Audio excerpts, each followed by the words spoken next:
Hey, what's up, everybody? Stevie Breech coming to you with a video. Last night I watched TNA Impact. First time, long time. I watched the whole show. Couldn't believe it.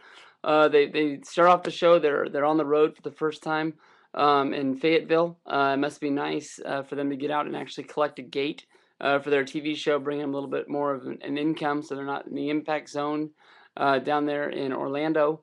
But the show had a different feel because it's live. But you know what? Honestly, looking out at that crowd on the hard camera side, they had empty seats.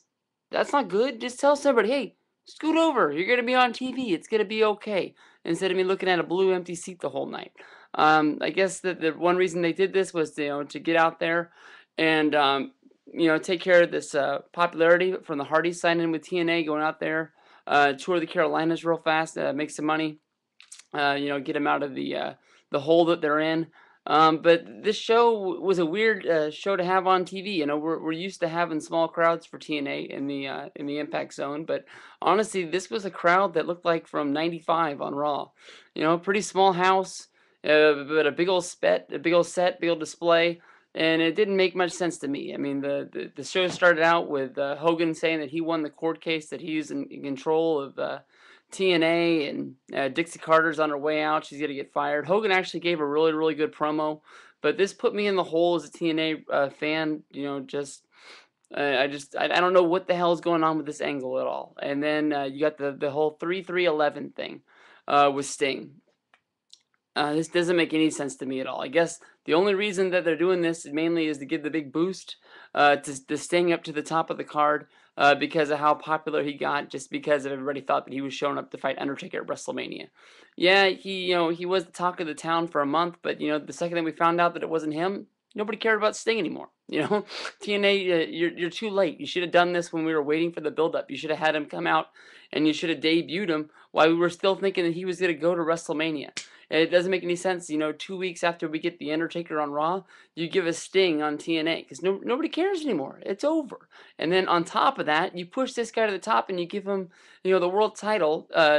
He beats Jeff Hardy, but Jeff Hardy's in a feud with Mr. Anderson. So why the hell does this guy just get to skip up and jump to the top whenever the hell he wants to? So now what the hell are you going to do with Mr. Anderson, the one guy that is actually trying his ass off? If you watch the shows and you listen to his promos and you watch his matches, he's the only guy that cares. He's the only guy out there that gives a damn about what's going on, because he knows that his jump to TNA was going to make or break his career. Honestly, you look back at it now and you get him in a room and you sit him down, I bet you he wished that he would have found some way to stay with WWE. Yeah, he got released. It wasn't his way to leave. But maybe, if he would have just stayed on the outside, watch what he said, maybe he could have worked his way back into that company, kissed a little Triple H ass, and, do what a lot of guys got to do. But he went over to TNA trying to make a name for himself, and he is.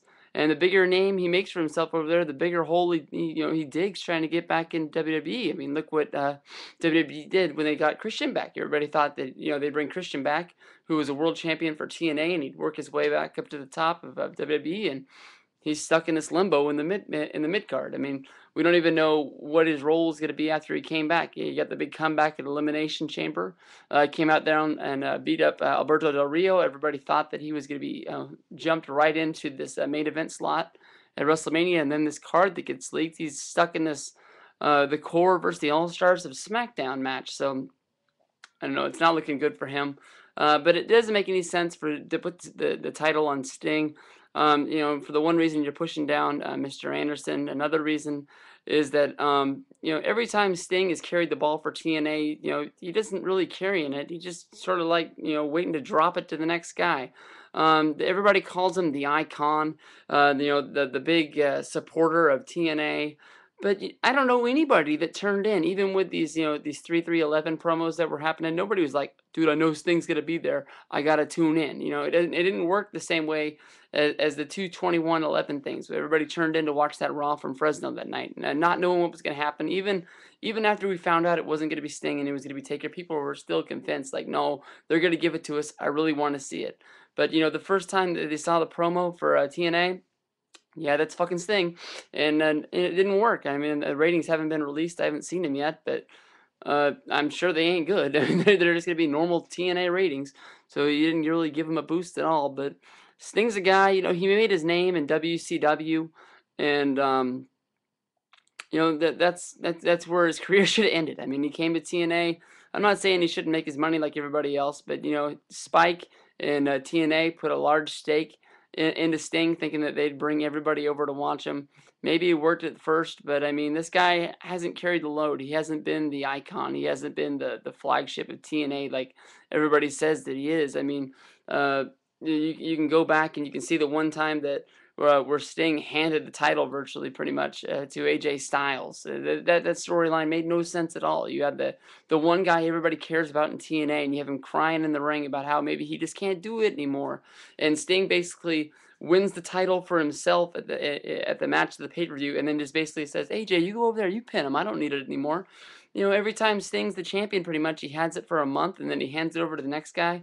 He doesn't like to go out and work the shows. I don't even think he gives a damn about TNA. Sting's just in it for his money, and that's all it is. I don't think Sting gives a damn about TNA. I don't think he gives a damn about any TNA wrestling fan.